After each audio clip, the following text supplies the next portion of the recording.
ഞാനില്ലേ വണ്ടി എടുത്ത ശേഷം ഫസ്റ്റത്തെ ട്രിപ്പാണ് കേട്ടോ. പാരൻ്റെ പരിപാടിക്ക് പോകാൻ നിൽക്കാം.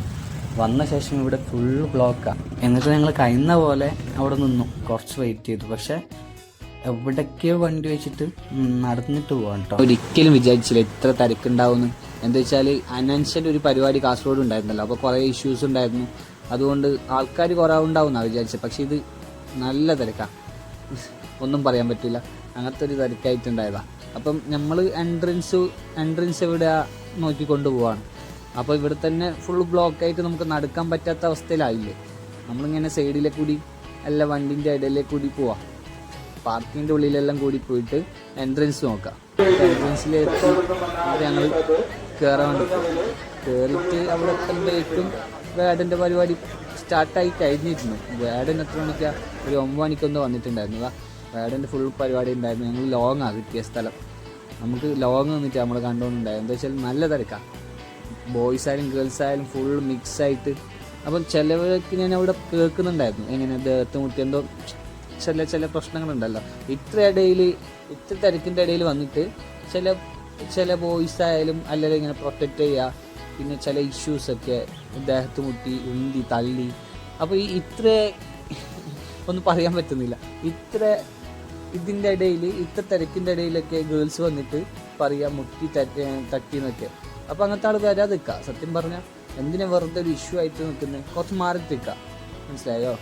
ഇല്ലെങ്കിൽ അതിൻ്റെ അകത്ത് അത്ര തിരക്കിൻ്റെ അകത്ത് വരുന്നവരുണ്ടെങ്കിൽ ഇതൊന്നും ഒരു പ്രശ്നമല്ല, അങ്ങനെ മാറ്റിയിട്ട് വെക്കാം, മനസ്സിലായോ?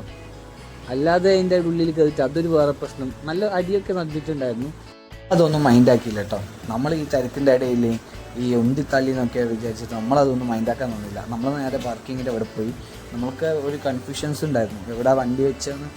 അതിൻ്റെ ഒരു കൺഫ്യൂഷൻസ് ഉണ്ടായിരുന്നു. കുറേ തേടി വണ്ടി എവിടെ വെച്ചതെന്ന്. എന്താ വണ്ടീൻ്റെ അവിടെ എത്തിയ ശേഷം വണ്ടി ചെറിയൊരു പേടി കേട്ടോ. എന്താ വെച്ചാൽ നമ്മൾ ഈ പണിയടുപ്പിച്ച വണ്ടി ഉണ്ടല്ലോ, അതിങ്ങനെ വെച്ചിട്ട് പോകാൻ നല്ല പേടിയാണ്. നമുക്കിങ്ങനെ ഒരു ഡൗട്ട് ഉണ്ടാവില്ല, ആരെങ്കിലും എന്തെങ്കിലും ചെയ്യുമോ, അങ്ങനത്തെ ഒരു ചെറിയൊരു ഡൗട്ട് ഉണ്ടായിരുന്നു നമുക്ക്. അങ്ങനെ വണ്ടി നല്ല പോലെ നോക്കി നമ്മൾ, അങ്ങനെയൊന്നും പ്രശ്നമില്ല, അങ്ങനെ ഉറപ്പ് എടുത്തിട്ട് നമ്മൾ അവിടെ നിന്ന് വണ്ടി എടുക്കാൻ വേണ്ടി പോയി. എടുത്ത ശേഷം പിന്നെ നമ്മളുടെ ചുറ്റും 4 പോലീസ് വണ്ടിയാണ്. നമുക്ക് എസ്കോർട്ട് ചെയ്യുന്ന പോലെ നമ്മൾ എന്തെങ്കിലും ചോദിച്ചാലാന്ന് വിചാരിച്ചിട്ട് നമ്മൾ നല്ല സൈഡാക്കിയിട്ടോ വണ്ടി. പിന്നെ നോക്കുമ്പോൾ ഫുള്ളും തിരക്കാം, പറയപ്പോഴും ഫുള്ളും ബ്ലോക്കാണ്. അതിൽ ആംബുലൻസ് വരുന്നുണ്ട്, ബാക്കിൽ പിന്നിലും ആംബുലൻസ് വരുന്നുണ്ട്. അവർ പറയുന്ന പോലെ നമുക്ക് സൈഡാക്കുന്ന പോലെ നമ്മൾ സൈഡാക്കി കൊടുത്തു. പക്ഷെ പോകാൻ വേണ്ടി പറ്റില്ലേ. ഇതിൻ്റെ ഒരു ഭയങ്കര പ്രശ്നം ഉണ്ടായിട്ടോ അവിടെ.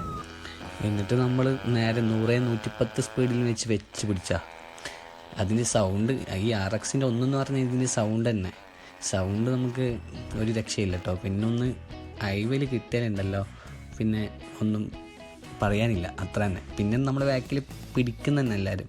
നമുക്ക് പിന്നെ ഇതന്നെയല്ലേ റേസിങ് ചെയ്യുക അല്ലേ. പിന്നെ ഞാൻ മെല്ലെ അനിയന് വണ്ടി കൊടുത്ത് അനിയൻ ഓട്ടിക്കാൻ വേണ്ടി നിന്നാൽ ഞാൻ ബാക്കിൽ വീഡിയോ എടുത്തുകൊണ്ടുണ്ട്. എന്താ ബാക്കിൽ ഫുള്ള് വണ്ടി ഉണ്ട് കേട്ടോ. നമ്മളെ പിന്നാലെ വെച്ച് പിടിക്കുകയാണ് വണ്ടി. കഴിഞ്ഞത്ര നമ്മൾ ചവിട്ടി വിടുന്നുണ്ട്. പക്ഷേ വണ്ടിക്കെന്തോ ചെറിയൊരു ചൂടായിട്ടുണ്ട്.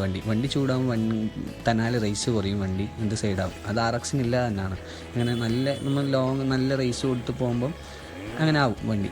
ചൂട് കിട്ടുമ്പോൾ പിന്നെ ഒന്ന് സ്ലോ ആക്കിയിട്ട് പിന്നെയും നമ്മൾ എടുത്ത് പോകണം കേട്ടോ വണ്ടി.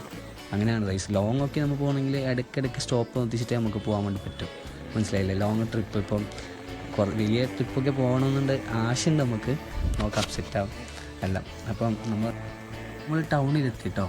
നമ്മൾ ടൗണിലെത്തി ഇനി വീട്ടിലേക്ക് പോവാം. സാമിനെ അനിയൻ മാല ഇട്ടിട്ടുണ്ട് കേട്ടോ. അനിയനെ നേരെ മഠത്തിൽ കൊണ്ട് വിടണം, എന്നിട്ട് നേരെ വീട്ടിൽ പോകണം. അപ്പോൾ ഓക്കെ, എല്ലാവർക്കും കാണാം അടുത്ത വീഡിയോയിൽ.